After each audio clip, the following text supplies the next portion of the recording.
Hello, everybody, and welcome to the WREVA Electrifying News July edition. And with me, as normal, we have Mr. Eric Stevens joining us from the Listowel area. How are you today, sir? I'm fantastic, Mark, on this Canada Day long weekend, and it's a beautiful day today. So Exactly. And here we are in our basements doing podcasts. yeah. Also joining us, as per usual, we have Mr. Ian Graham joining us from downtown Kitchener. How are you today, sir? Good. You know, it's the July podcast when. And it's beautiful today, yeah, but it's warm, that's for sure. And yeah, it's been enjoyable to have this a little bit of warmth and get outside in the shorts and sandals and enjoy what we can.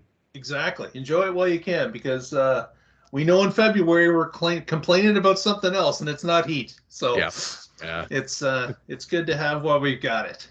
Yeah. Okay, my heat pump runs backwards, makes nice cold air. Hey, you're the one in the snow belt. You're complaining about something in February that's not heat. That's very true. I'll take this any day of the week. Exactly. No complaints. Yeah, very odd. All right, Ian, let's get started with this week's news. All right, so in this WREVA Electrifying News, we're going to start off with something of that, interestingly enough, we brought up a while back. I'm not sure if it was 4 to 6 months ago that we brought this up about, possibly going to the North American charging standard, but here we are. And lots of companies are getting on board with this. Yeah, I'd have to say that I was on the doubtful side of things when this started about 4 months ago, when Tesla announced that it was making the North American charging standard, which is, of course, the Tesla plug that they have made. They made it available to any company to use royalty-free. So they wanted to open things up to allow others to use the same plug that they've been using since the Model S was produced. And I thought this was a little bit late getting to the market. But no, we've been definitely proven wrong, because it started with GM. I'm sorry, it started with Ford. And then GM came on a week later, indicating that they were going to move to the NACS standard along with Ford. And then from there, it is just caught fire. Again, bad analogy using fire with an EV story, but it certainly has been something that many companies have gotten on board. So we've got stories in, of course, Aptera was somebody that was in it immediately from the beginning, because they needed a smaller connector for physically for their three-wheeled EV that's coming to market. But the speed of others starting to look at the options available to them, once Ford announced they were going to join in and were the first, it's just been remarkable. There's been not just the car companies themselves, but now we're into people that are making the actual charging stations. So you've got Electrify America, Electrify Canada, you've got Flow, you've got ChargePoint, you've got actually really anybody that's making them has basically all of them have announced that they are either considering it or putting plans in motion to follow what GM and Ford started with, saying that basically they're going to provide adapters in 2024, and then in 2025 the vehicles are natively going to come with the NACS standard inside of them. So it's been quite a story. Shocking as to how many people have decided to move in that direction. I myself think it's probably the right choice, because there's got to be some cost savings in this for everybody, because of the less amount of materials required for the smaller adapters. The actual plugs are smaller, they're more concise. And the other positive I can see is that the CCS adapter has always been, in some cases, rather clunky, heavy to use. if you are someone that has a problem with wrist movement or lifting heavier objects, especially in the winter when those cables get hard to move, having a smaller, thinner cable with a lighter end on it is going to benefit everyone that's using it. But I've heard that Lucid is even considered moving it. The only real one that I haven't heard about is VW, who says they're looking at it, and Stellantis has not really said that they're going with it or moving towards it. So those two are really the only two larger holdouts and of course, Toyota hasn't made any mention of it either, but of course Toyota is really lacking when it comes to their electric plans, or they're kind of back and forth on their plans. They're kind of with it one day and not with it another day, so not really sure where they stand on it. But this looks like a done deal. It looks like it's going to replace CCS at some point, and with adapters, it's not going to put anybody out in the cold. It's going to allow everyone to continue using whatever their car has as their standard plug. And maybe adapter may be required as time goes along. As we saw with CHAdeMO. CHAdeMO came quickly out of favor. Maybe about 2 years ago, it really started to dissipate as to what CHAdeMO was being used for, how much of CHAdeMOs were being installed compared to CCS. So I think I liken the transition similar to what we saw with CHAdeMO a few years ago. Yeah, I see. I would say Mark count me into also a person who doubted this was going to happen as well too.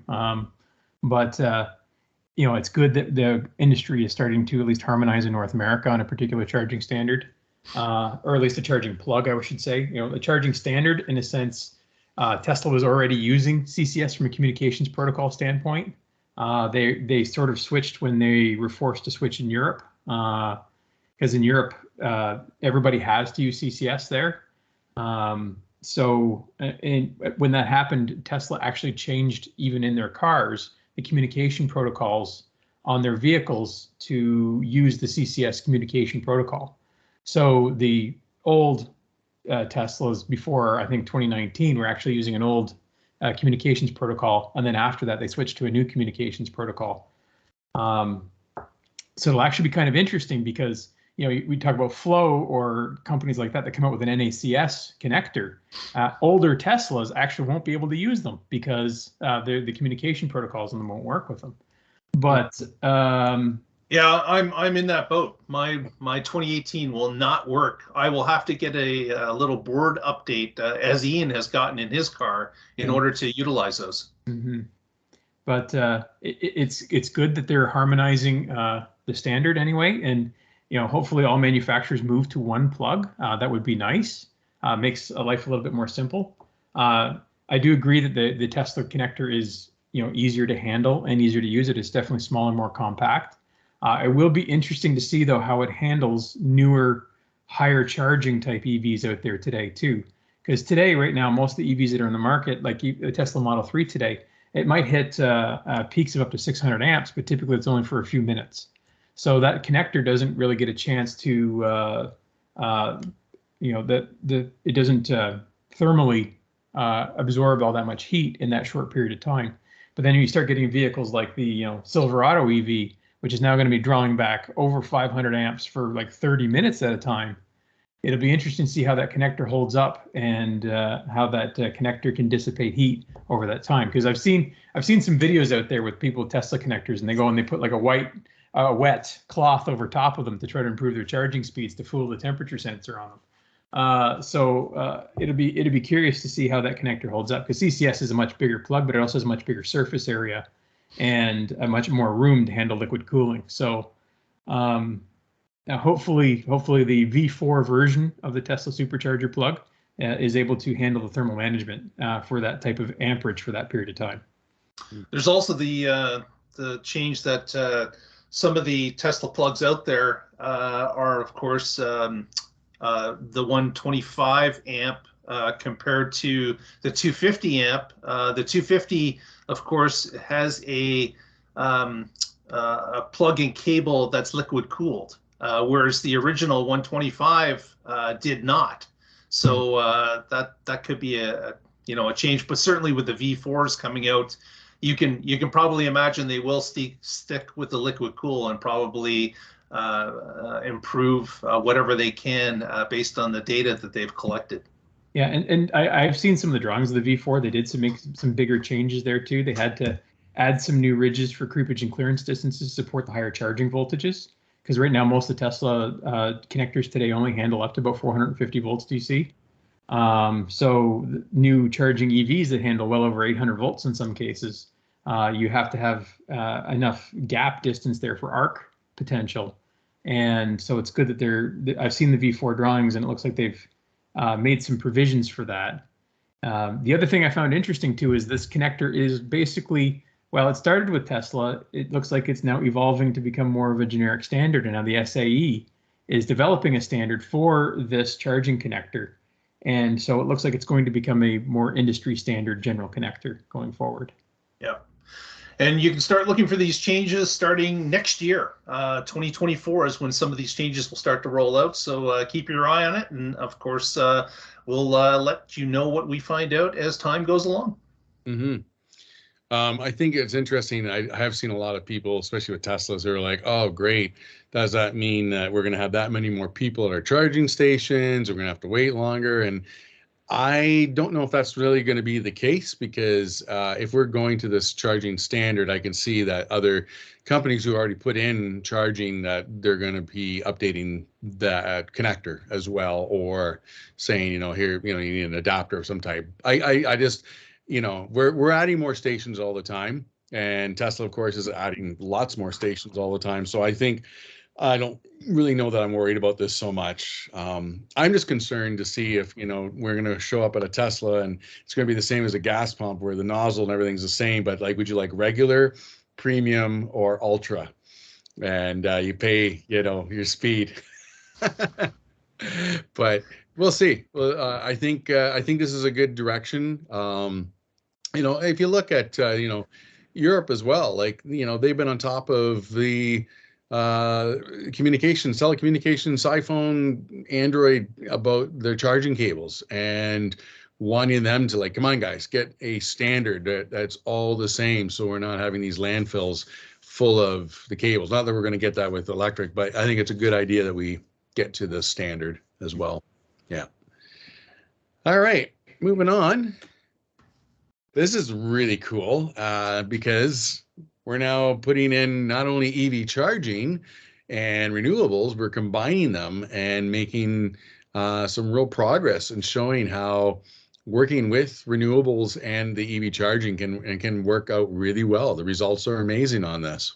Mm-hmm. Yeah, so this was a pilot project that was done out in Nova Scotia, and they took 100 people and they gave them sort of smart chargers, basically smart EV chargers.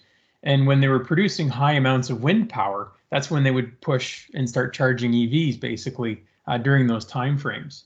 And what they found is that it was highly effective, and not only that, but it led to an overall reduction in carbon emissions as well too, because now these EVs were charging more on clean energy than versus using fossil fuel power, which unfortunately Nova Scotia's grid is actually pretty heavily fossil fuel based.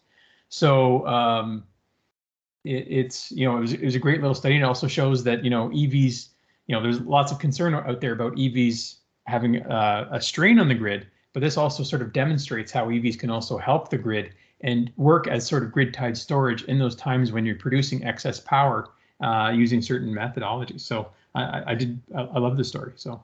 Mm-hmm. Yeah, it makes a lot of sense. If you can drive the consumer towards consuming the electricity at the times that are beneficial to the grid and the system, it's pretty easy to do that with incentives based on the cost per kilowatt. A lot of people will move their charging, as we see here in Ontario, for off-peak times. They will move it to that time to consume electricity because the rate dictates that. So just another way that they can move the needle is by just changing the price, and people will typically follow the price. Not everyone will follow it, but the majority of people will follow it and get to the goal that the utility is trying to get to. Mm-hmm. Was there a particular name for this project? Like, I'm thinking, like, we've got Bullfrog. It's kind of an interesting company, and hooking people up to more renewable energy sources. But I wasn't sure if they had something along that lines with this. I don't know if they had a specific name for it. It was done by Nova Scotia Power. Yeah. So I guess the government there wasn't didn't market and label a fancy project name. Yeah, it might be down the road that they'll put something together that way, and I can see, being that they've had some success with this, where it also gives a lot of proving that wind power can work, especially with the electric vehicle aspect of things, and basically, I think, help people understanding and give them the reason that we want to switch to more of this aspect of things. And like you point out too, Eric, about the energy storage of electric vehicles. Like, we always hear this all the time: when the sun doesn't shine, the wind doesn't blow, blah blah blah. Well, we're actually, when the wind did blow, we charged up these EVs, and now they're part of the grid, and it just all makes sense, the whole thing overall. Yeah. And I would like, Nova Scotia, you're right too, is like, there are very heavily fossil fueled in terms of their energy, and it's something that I think they really need to seriously look at getting away from, because it's such a beautiful part of Canada. Mm-hmm. And and as a friend and fellow EV owner, and whose home is now off the grid with solar, but dealt with Hurricane Fiona, and said it was one of the scariest things he had ever dealt with. But we want to see this impact that's going to help Nova Scotians and everyone in the East Coast to realize that this is a better future for them overall, and to keep that part of Canada beautiful. So, all right. So, I thought for today I would put a little bit of solar news in because of two things. The first one, of course, was I subscribe also to the David Suzuki Foundation, and they get some really interesting different articles. And the one that came up today was about solar panels not just being put out in a field and nothing other than the solar being there, but actually putting in plants that were helping with pollinators. And this actually, what they've done with this is, putting in the pollinators, they've realized this has actually really helped the population of the pollinators, and also with the local community, and also, not just putting gravel around and making kind of like no use of the land. I do know somewhere in Europe that they also had put grass around solar panels, and then let sheep and goats and that graze to keep the grass down around the solar panels. So there was another sort of a great way that they balanced those areas off that way. So this is a really cool little project. And then the other aspect is, of course, at one point, I think it was end of February, March, our podcast then had mentioned about putting up solar in Mexico. And I got connected to the grid at it took a little while, but I think it was the middle of May. And I've gotten now my first bill since having the solar up. And it's 46, not pesos, but centavos, right? Which is, we're getting into the cents of Mexican peso. And it works out to about 3 cents Canadian. So I'll have to tonight, later on, go to the park and see if I can find a empty beer can that I can take. And I'll be 7 cents richer when I paid my electric bill. But the main reason I kind of brought this up is, in Ontario, we had the microfit program, which I was a part of and still am. And now we have net metering, and this is what Mexico is doing, is net metering. But it's an investment, and you know what? It's Mexico. Yeah, they get lots of sun. Sure. We actually do as well. And this time of year, I mean, if you look at how long we get daylight for, going past 9 o'clock, we do really well with, so to speak, in net metering. putting credits into the bank. And so when we don't have so much sunlight, we still got the credits in the bank that we can use to offset our electricity bill. And net metering is a great little system. This is with a 5.3 kilowatt solar array, and it's we got it's working great. We got no complaints about this. And from what I understand too, my neighbor who's building a home across the street, but had a home down the street that he sold and had solar on it, he said, "Oh, you've got this many more credits as well that you haven't used." So I'm going to be in the positive constantly, giving more energy than I will ever consume until I get the pool done. Yeah. So that's been great. I'll have to say, Ian, when you get the pool done, I'm gonna have to come down and visit. I actually today have been discussion today. The original price I was quoted, funny enough, yesterday met with some friends who are Latin American, the lady's from Mexico and her husband's from El Salvador. And they're like, "You don't take that price. It's Latin America. You negotiate. You negotiate." And sure, I did that today. And sure enough, I got a better price. So gotta love it. Very good. Yeah. Yeah. I'm net metered as well too here now. So it's been working out well for me. So yeah. Yeah. So I think for anyone of our audience who's looking into it, I think it's something, definitely consider.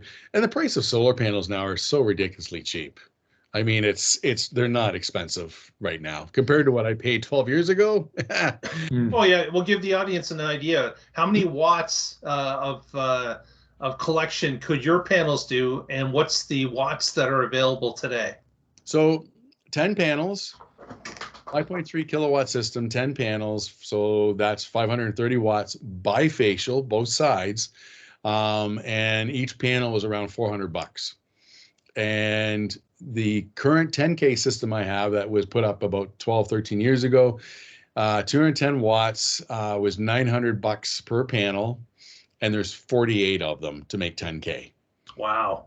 So 10 panels for 5.3. So what you're looking at, 19 panels, maybe 18, 19 panels to make a 10K system now compared to 48. Oh yeah, huge difference. Yeah. Yeah. And then mine was 6 years ago, 275 watt a panel to make, and I've got 38 panels to do 9.5 kilowatt system. Yeah. Yeah, and it was, I was say probably about $2 a watt, I think, at the time. So. Yeah. Yeah. And that's the thing is it's like computer technology. It's like flat screen TV technology. Like it's, you can go to any store now and buy a 50-inch television for like $400 if you want to. Yeah. So it's crazy. Yeah. All right. Moving along. This is really cool. Talking about telecommunication companies and, how many of our episodes have we this variety store is now doing electric vehicle charging. Oh, this company that is completely nothing to do with, they're now getting involved. So exactly.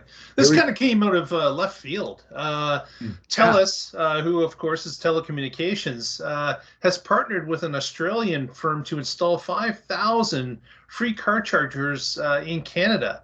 And free is in quotations.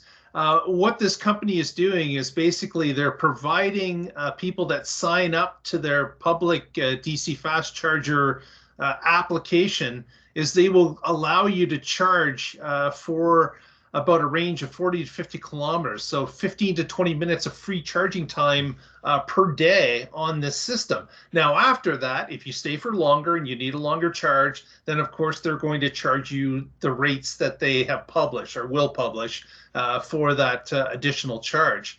But this is kind of interesting that no one that I know of are giving free charge for the first couple minutes and then allowing you to stay longer and pay for something a little bit more.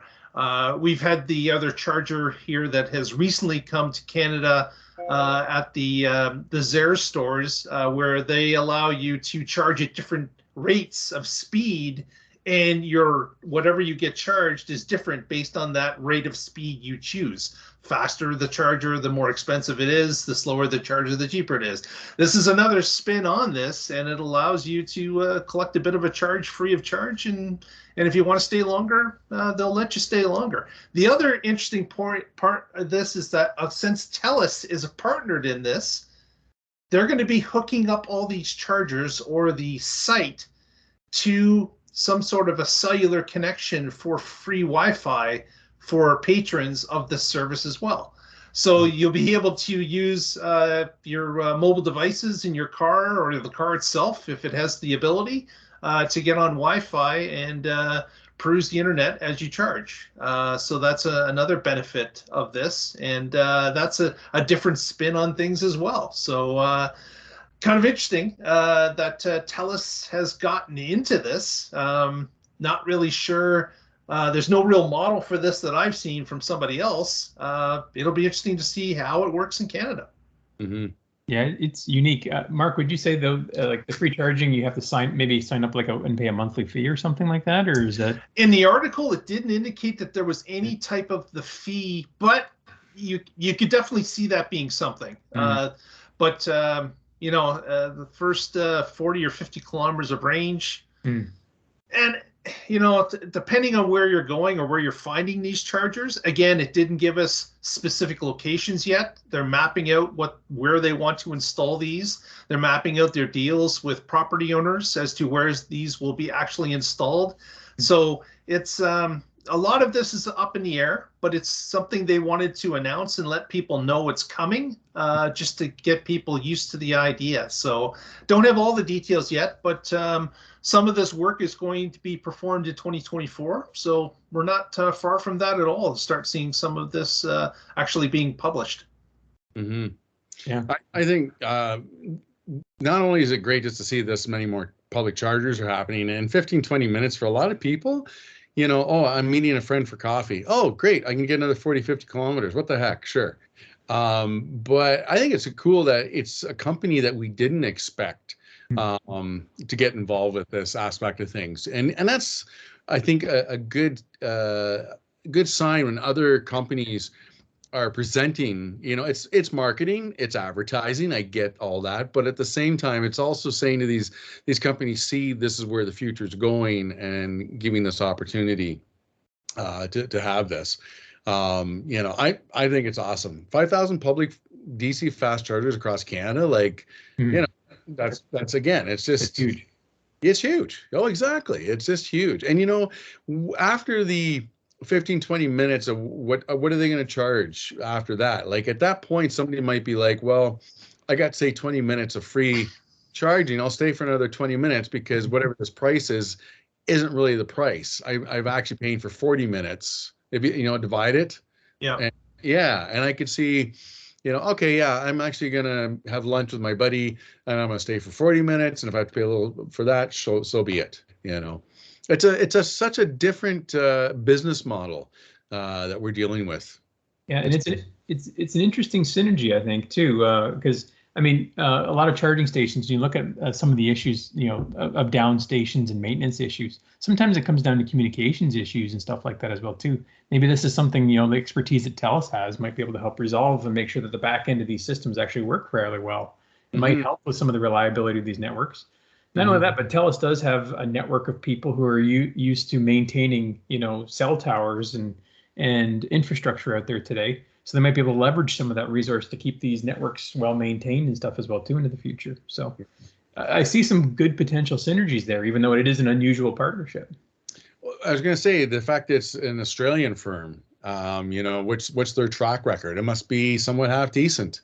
I can't see Telus just partnering with anyone. They got to be somebody half decent that they are going. Well, there's definitely going to be contractual things in place for performance. There's got to be, based on what we've all seen as some of the Achilles heel of charging stations over the years. So I would think anybody getting into the game new knows what has happened in the past and knows some of the trials and tribulations that are out there. So hopefully they're guarding against that with with their new partner and looking at having some contract base levels that have to happen. Yeah. And hopefully they've done some homework to kind of, hey, do these guys actually make a good unit and stuff like that today? And I think Jolt is in a few other countries now already today too. Their stations do exist in a few different places. So it'd be interesting to see as well too. Weirdly enough, a fair bit of electric vehicle charging does come out of Australia, because another big company that makes EV chargers is Tritium, and they're based out of Australia as well. So it's kind of interesting. If it's out of commission, you can have a little soy. My dingo's out of commission. Like that. I don't think that would fly, but okay. A little koala on the screen to comfort you. Yeah. And then the kangaroo ain't hopping today. Oh man. Okay, we're gonna move on.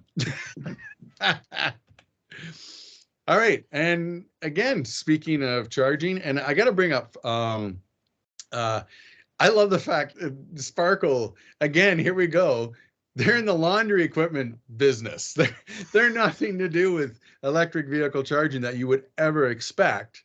But I will mention too, just quickly, that in working like they've worked with Switch, I did notice on Fairway Road, along the plaza, and we had talked about there was Sun Country chargers there by State and Main and by the TD Bank. Switch has 4 chargers there now, right across from the pet store, PetSmart. Okay. Yeah, but hopefully this is clean electricity. But yeah, I saw this and I thought, this is an interesting story, and I actually thought this was a really good idea. And when I saw this, I kind of thought of at work. At work, we have a company, Orkin, that comes in, and Orkin traditionally has done pest control, but they also do like the chemicals and stuff in our bathrooms now and stuff as well too. So they do these weird synergies, but they kind of work because they're already in the building. They might as well do a few other things too. This is a similar thing here as well too. Sparkle goes in, maintaining, clothing equipment, clothing cleaning equipment, stuff like that. But if you think about a lot of the expertise to maintain those types of systems are somewhat similar to EV charging as well too. So a lot of that expertise does carry over, and in many cases they're already going to this site as well too. So what I like about this is they're thinking about the maintenance of and the upkeep of these systems, while at the same time, installing the innovative system that Switch has developed for load management and stuff like that, which is very good for residential apartment condo units that traditionally have had issues with installing this type of infrastructure on this scale. So just the combination of these things is actually a well thought out end-to-end and long-term solution. And I really like that story because of this. This isn't just about throwing some chargers in and letting them go. Now this is about actually long-term thinking and care and maintenance about this. So that's what I loved about this story the most. It's another competitor getting into it, knowing what some of the pitfalls already are, and as Eric has mentioned, their eyes on maintenance because their job is already maintenance in the laundry equipment industry. So it makes sense that if they're in the building already, they're doing something, then why not just run the same technician over to where the EV chargers are and confirm handles are in place, the equipment looks good, power's on, and just make sure that things are recorded. And it's interesting, like you say, Eric, like there's some similarities. Like I wonder, just a dryer, right? How many EVs and some EV owners that we know, they've actually wired in with their dryer plug. There's actually a company that when your dryer is not being used, the power is then directed to the EV charger. But when the dryer is being used, it switches from charging the EV to the dryer, and then goes back. It just makes sense with the wiring aspect as well. So it'd be interesting, I'm sure this is somewhat a little bit different, but at the same time, I could see where that idea would come up and like, oh, wait a minute, we've been doing this with, dryers. Why not look into this with the EV aspect, and especially with multi-residential buildings. Yeah. So yeah, in the case, with the clothes dryer, instead of using a manual switch, in this case now it does it sort of automatically. It can monitor the loads in real time and then determine how much amperage they can actually send to the EV chargers to maintain that. So Yeah. Yeah. And Switch, you know what a great company. I mean, we've known of Switch for quite some time, Cool. and I know a few people there, and they've done an amazing job, and it's great to see. They're like a good Canadian success story, and it's great to see that they're doing more, with their technology. It's awesome. All right. So, I dabble with stocks, and I watch the stock market quite a bit, actually, and especially the last while with electric vehicle makers. And on Sunday, Tesla posted their delivery results, which beat expectations. We're always, us Tesla guys who own stock, are always watching what's going to be happening that way. And of course, with the analysts of, some of them were just kind of scratch their heads on. But yeah, they blew away expectations on this. And of course, the Chinese market also makes things very interesting, of course, with NIO. And NIO had, all of them, they all had kind of gone down. December, we saw, not just EV makers, but Apple, Google, Amazon, all these companies, they were losing like 60% plus in their share price. It was crazy. And now we're starting to see all this come back. And of course, NIO was one of the companies that was easily trading above $40 and had gone right down as well. And now, they're getting back on up. But the big one that I noticed that kind of came up today, and I don't think in Canada we really hear much about them, but is BYD, which stands for Build Your Dream. And, their amount of EVs that they're selling in China is, of course, it's surpassing Tesla. One of the reasons, of course, with that is BYD is also a cheaper product in terms of the cost compared to Tesla. And, there's an argument to be made for sure with something like that. And also BYD being, I think, a company that's been around for that much, they've got a reputation, for that type of thing. My point, kind of bringing this up, is not because, hey, stocks are going up, that's awesome, get in. I'm not saying that whatsoever. No, we're not saying that at all. Do not take stock advice from a podcast, okay? This is what does they say on the bottom? Like, this does not predict future earnings. Yeah. But this is not financial advice. We are not responsible for your. Yeah, exactly. Oh man. But no, the big thing I wanted to point out with this is look at BYD is up almost 100% from the same time last year. 100%. So this is a real sign, as far as I'm concerned, in terms of where electric vehicle adoption is happening. Canada, I think we still got a ways to go, especially with the, people's still questioning a lot about electric vehicles and everything. But, it just goes to show that, product is being moved. It is not just some sort of flash in the pan thing. We're not in the 90s where somebody took a Ford Ranger truck and converted with lead acid batteries to, this is a full on revolution that we're seeing. Yeah, I think what this comes down to is it's about supply as well too. I mean, the demand has been there for a long time, and now we're actually getting to the point where we're starting to supply a fair number of EVs. BYD has been backed by Berkshire Hathaway. Some big investors, and for a long time, they've been always playing the long game as well too. They've been investing in infrastructure. They've been investing in some technologies. They have an innovative cell-to-pack technology with their lithium iron phosphate batteries. So because of that, they've been playing the long game for a long time, and now it's starting to pay off big time. That now they're in a position where they're able to produce a lot of EVs and sell a lot of EVs as a result of that, and do so at a reasonable cost. They make a good product at a good price. Mm-hmm. So they do a pretty good job. And BYD, many people in North America might not have heard of them, but they are here in North America as well too. They sell buses and a number of commercial vehicles, electric commercial vehicles now in North America. Some garbage trucks and some the city buses that they have out there today too. BYD's getting pretty big into that market as well. So, yeah. So I think this has to do with infrastructure, and I think we're going to see this only gain in the next little while too, when a lot of other companies start getting their major infrastructure online. There's a lot of battery factories and a lot of investments in resources right now today, and once they start to play out, obviously we're going to see a huge spike in EV production, which is going to carry on into sales. So, yeah, absolutely. Yeah. All right. Again, full disclosure, do not take advice from any of us on financials. All right. Moving along. This is an interesting story. And I came across this actually a couple times. I've been hearing about this train, and it's you know, this is where I kind of look with hydrogen that, okay, this makes a lot of sense, not just because my biggest question always with hydrogen is like, well, how did you make it?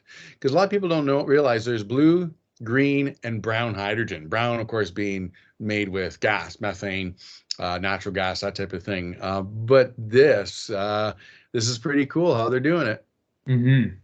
Yeah, so this is a hydrogen train. This is there to plug the gaps in, where you, in some cases, Canada's a big country, and in cities between like Toronto and Montreal, you can probably electrify a big chunk of the rails.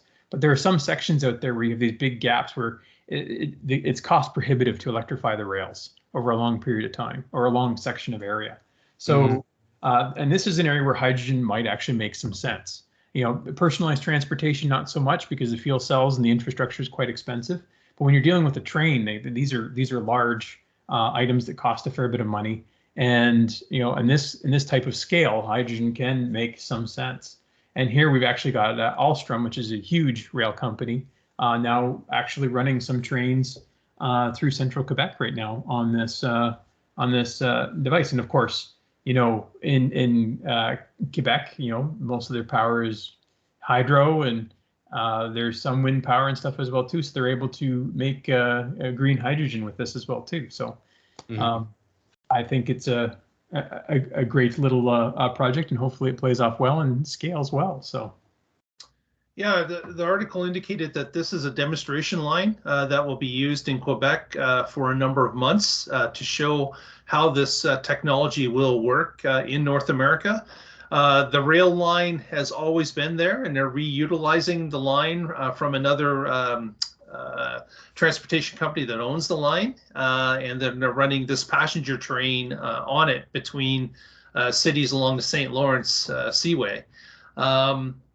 I just found it interesting that this is a demonstration process for the hydrogen train producer. So they're trying to get a foothold in North America, and in order to do that, they're using this as a demonstration case to back up some of their claims and show interested customers that this definitely can run and does already run in Quebec, Canada. So it's something that they wanted to succeed, obviously, to promote more of their business.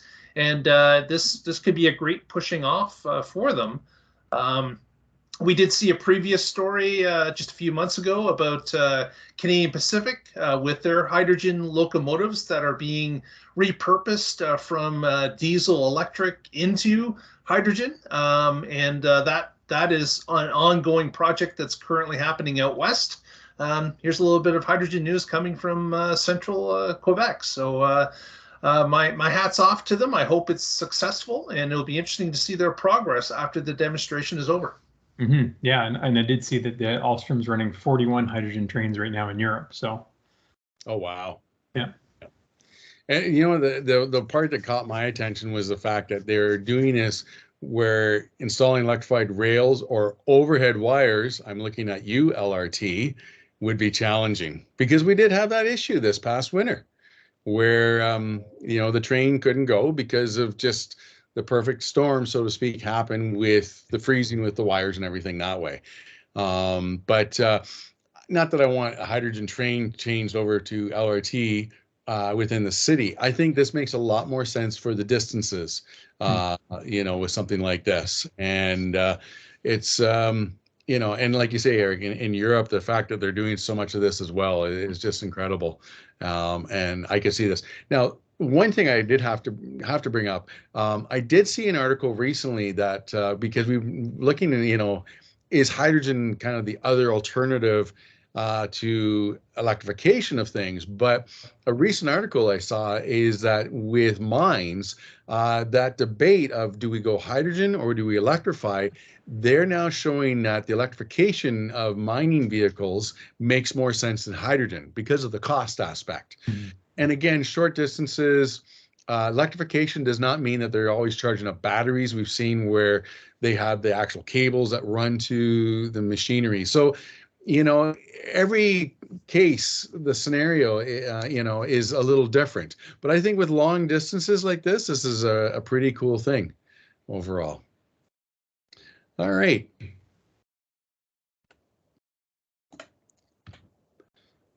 So Mitsui High-tec, we got more investments in Ontario for electrification. Yeah, exactly. We've been reporting on this now for over a year. That ever since the IRA was approved in the United States, we've had this influx of development news for Ontario, for Canada, on the battery side of things, the mineral side of things, the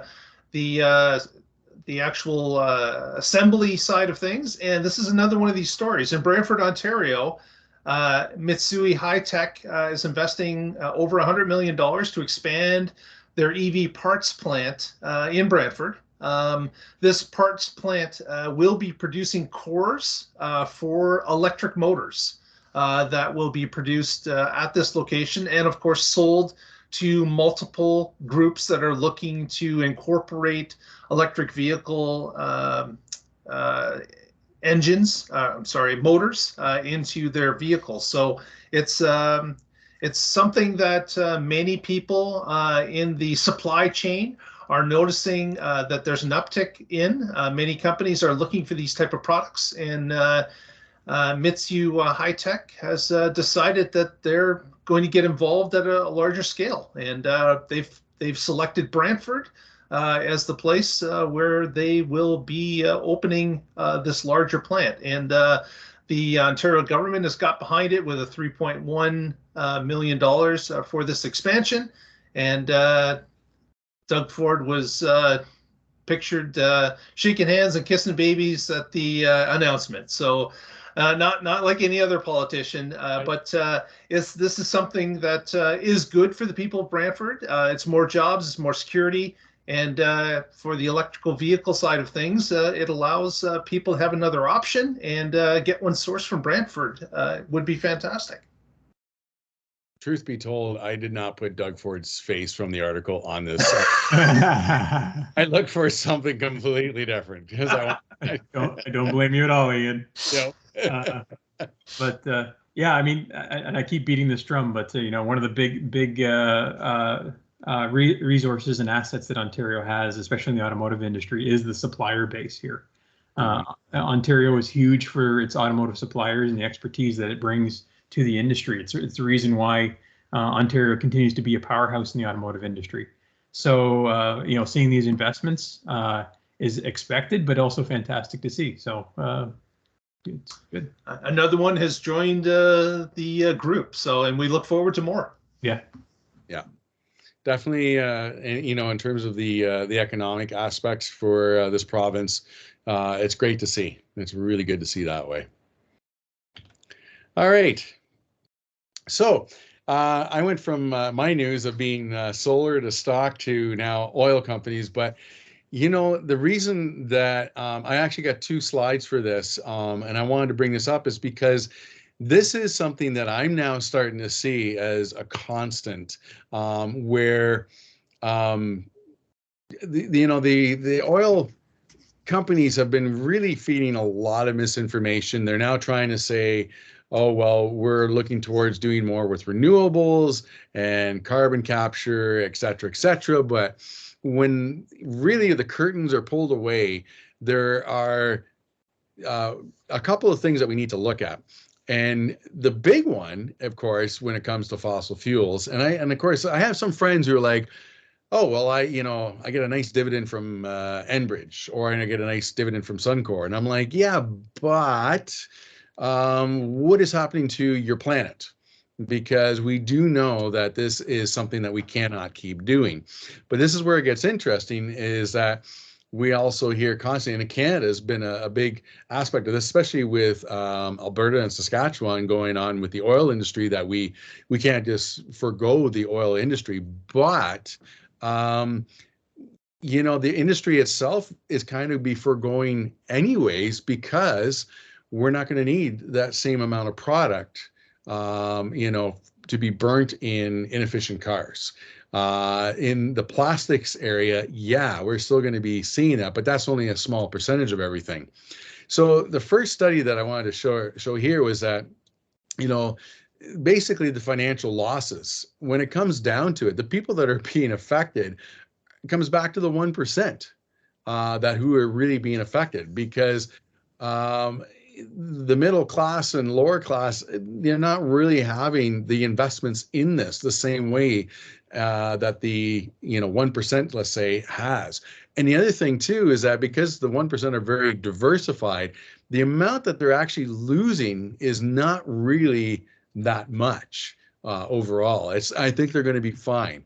But the big aspect about this article, and then for that matter, this article, is this showing, you know, as Canada, we're going to have a huge disruption in oil and gas. And between now and I would say, you know, 2030 is one thing, but 2050 especially, there's going to be so much of a disruption in the oil and gas industry that, you know, how can you keep propping up the industry and fighting for it when you know that the future, it's like, it's kind of back to selling you a rotary phone when you can go buy a smartphone today. Why would you ever go back to a rotary phone, let alone a landline? And I think this is an important, you know, I think for our audience as well, because I'm sure a lot of people in our audience will probably have that debate. You know, we hear this all the time, that oil and gas give thousands of products and we need oil and gas. And you know what? To a point, they're right. They do give us thousands of products. The products, though, are not being burnt. And that's the biggest problem that we're having here. And of course, burning oil and gas is the biggest economic benefit for these companies. And by 2030, we're going to be seeing quite a decline. I think we already are. It's only 2023. And, you know, look at what we just showed in China, you know, 100% plus increase in electric vehicles. Canada, we're behind. I still hear the debates about electric vehicles, but you know what? Norway's kind of proven that wrong as well. And Norway's an oil and gas country. And I think we're very smart about what they did with the dividends of their oil and gas and how they have spread out the wealth to their society and to their citizens. And I think, you know, for Canada, I think we do have an opportunity that way, but we got a lot of politics that we got to get through and get rid of before we can get there.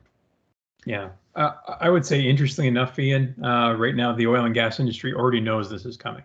They see it coming. They're already putting plans in place strategically to position themselves for it. We see it in the industry that I work in today. We're seeing it today that, you know, there's no new greenfield projects or very few greenfield projects that are going in today for the oil and gas industry. Today, it's all about investment into existing infrastructure, improving efficiencies, increasing automation. Though that's where the oil and gas industry is going right now. They're trying to consolidate. They're trying to cut costs. They're trying to upgrade and make the use of existing infrastructure, but they are not doing much to expand other than maybe LNG. LNG is the only thing that's maybe seeing some growth. And even then, most people realize that even, you know, 20 years from now, LNG is probably going to go away as well, too. So the investments that are going in for LNG today, they're considered medium term. So the industry sees it coming and they're already making plans for that. And hopefully the, you know, select governments, Alberta, can, you know, make some adjustments and plan for the future, because, you know, the gravy train's going to run out and they're going to have to plan for a future after that. So. Yeah, I mean, speaking of the gravy train, I think what we're seeing on commercials after newscasts, typically where there's the most people watching, is you're noticing a lot of FUD being spread by different energy funds or energy consortiums that say, we know that we burn some fossil fuels, but we know that we want to move to a cleaner future, but we can't move today. And we have to have the ability to use fossils until we can bridge that gap. And isn't it good that we have these fossils to rely upon as we make this transition? So it's a lot of fear and uncertainty and doubt that they're spreading at different points to the public, indicating that, we're not quite there yet. We can't really do this today. We can do it in the future. We're not saying when that will be, but we can do it in the future.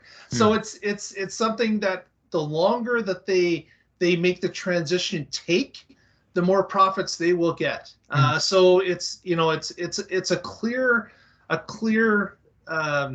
scenario for them to delay as long as you can, and whatever we get extra out of this in time, we're gonna profit from that. So it's kind of interesting watching these commercials, them indicating that they know they pollute, they know that the green age is coming, but we're not quite there yet. And aren't you glad that we're here to help bridge that gap until we are there? So it's interesting to watch. And of course, people that aren't informed about this whole transition that's happening, a lot of them are just soaking it up because, that's the only thing they've ever known is a gas car.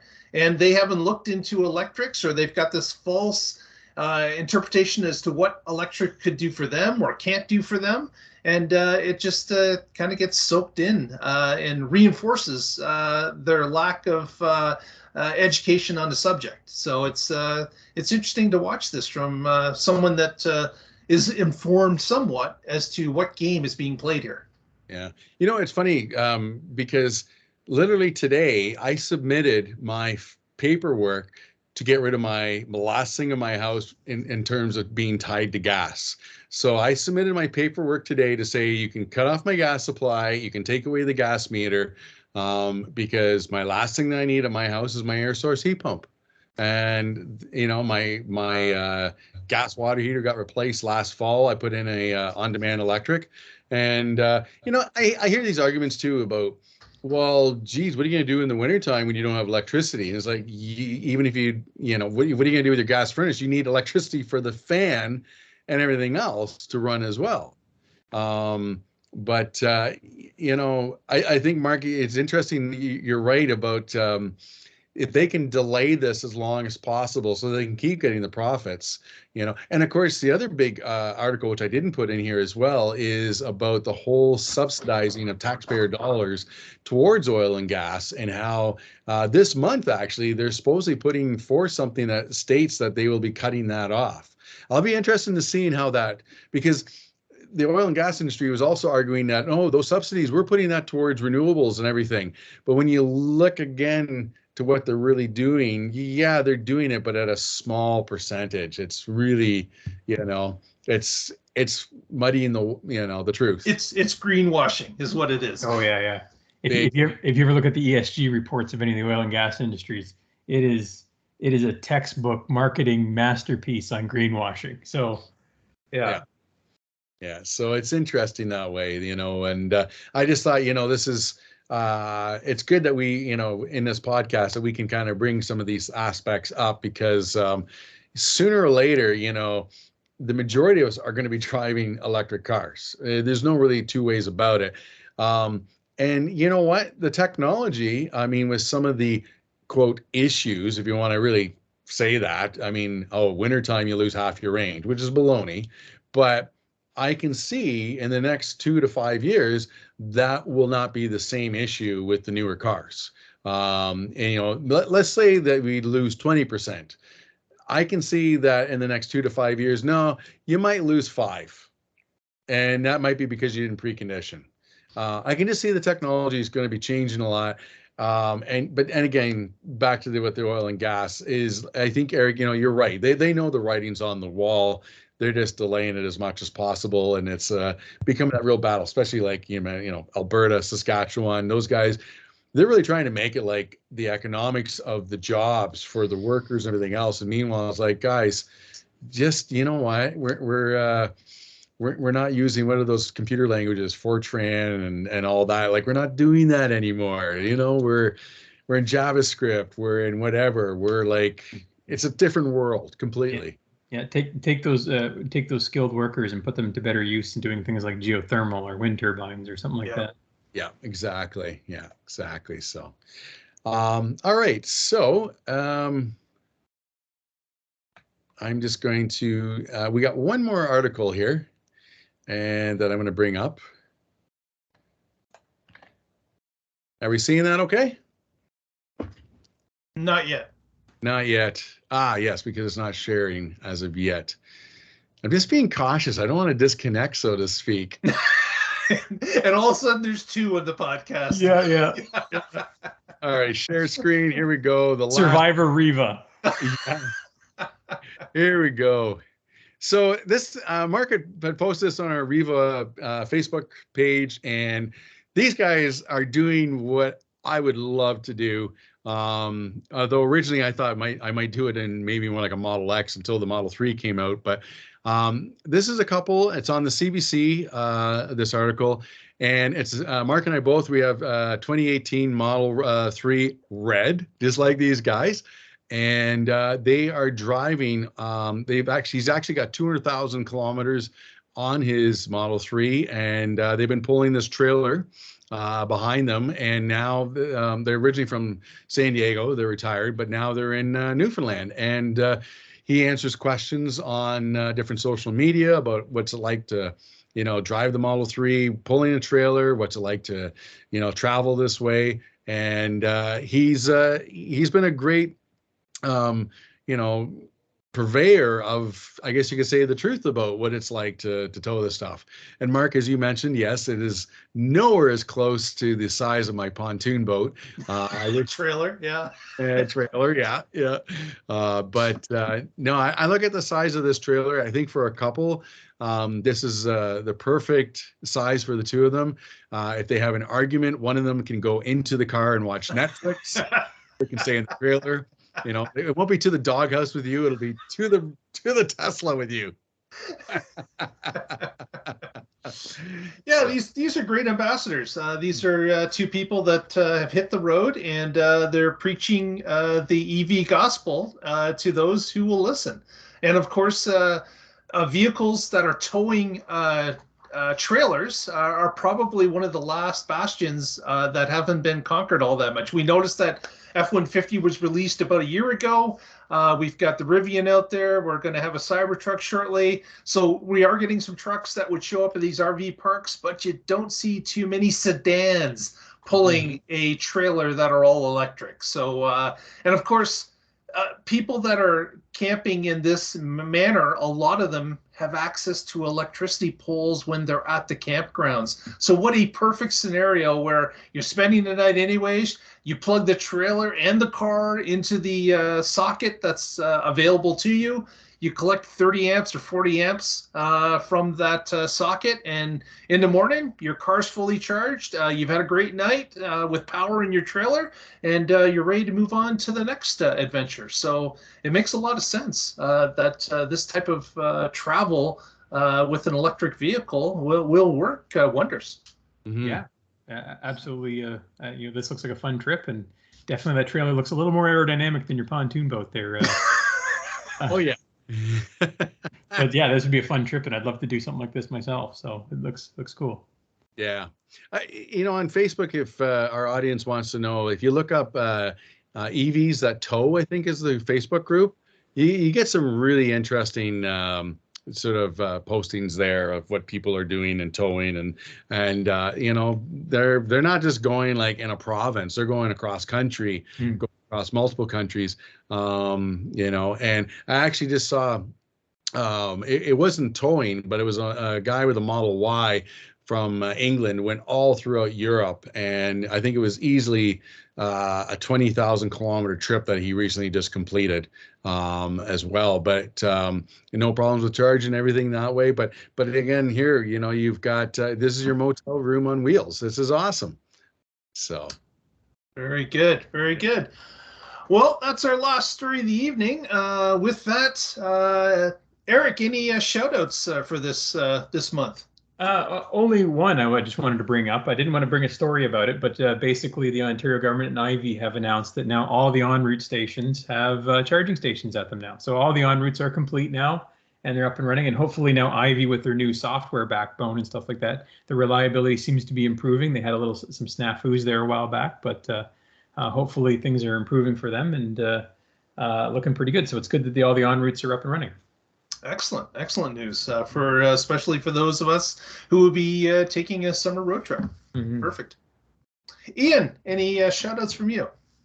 Nothing really comes to my mind. I hate to say it. In terms of shout outs, I don't want to bring up the Leafs because I know they signed a particular player. I actually give a shout out to Chicago for getting Connor Bedard. So any of you who don't know anything about hockey, actually very interesting article last night was a boy from Indiana who somehow saw Connor Bedard and that inspired him to learn hockey and to start skating and everything. So Connor Bedard is actually, I'll give a shout out to him because he's inspiring a new generation of hockey players. And you know what? He's a nice guy. I love when he did the Canada Juniors and they were talking to him and kind of focusing on him because he's such an amazing player. He's a whole different player, but he's like, well, I don't want to talk about me. This is a team effort. And like, he's just, he's a great kid. And I'm really looking forward to seeing what he does with Chicago.